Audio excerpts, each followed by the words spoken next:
Hello. Have you ever heard about the climate change? Yes, climate change is a drastic change in the condition of the earth that causes many disasters such as floods, melting ice, and the earth's temperature is getting warmer.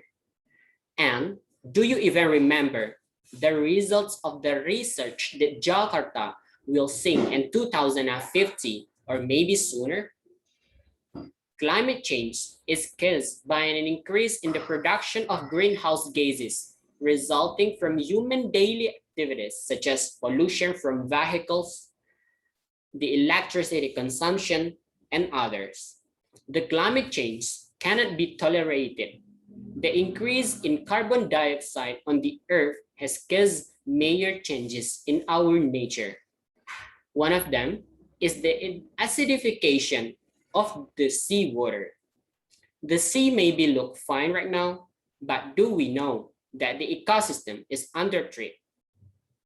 Increasingly, the acidic seawater has adverse effects on the marine life, including the coral reefs, the shellfish, the lobsters, and so on. The coral reefs and the shellfish will find it difficult to thrive in increasingly acidic seawater. For example, coral reefs in the Kepulauan Seribu.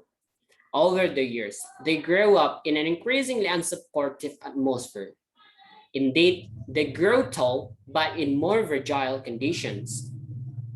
Indonesia is the center of the world's coral reefs with the most species compared to other countries. In Raja Ampat, for example, alone we have 437 species. This is a natural world that we must preserve. If not, maybe we can only remember the marine ecosystem in the form of pictures or films such as Finding Nemo.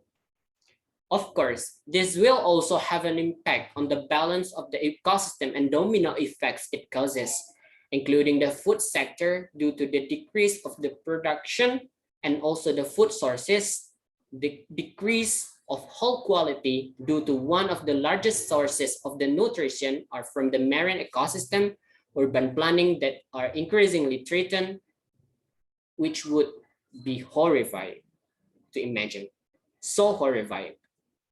Therefore, we need to monitor the acidity level of the Indonesian seawater.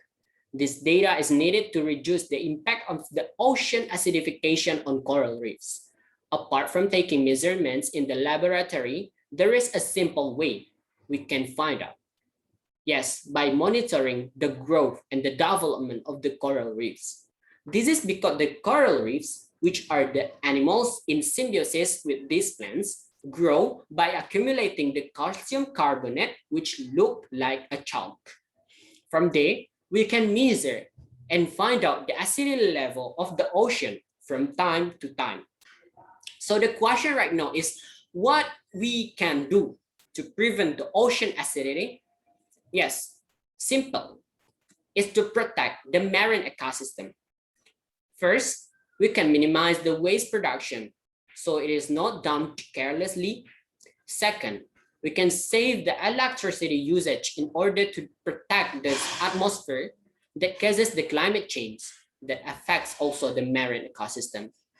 Then we have to reduce the use of the private vehicles because the fewer number of vehicles, also the less pollution. Finally, we can build a seagrass conservation, which plays a role in controlling the acidity level of the surrounding sea. All processes of this idea can involve synergistic support from the government as the policymaker, the related industries, and also society in general. Therefore, I invite all of you to protect the marine ecosystem starting from the small things like I said to you before. If the coral reefs have not given up, even though they're released in 310, will we also remain silent and do nothing? That's a big question for you. Thank you.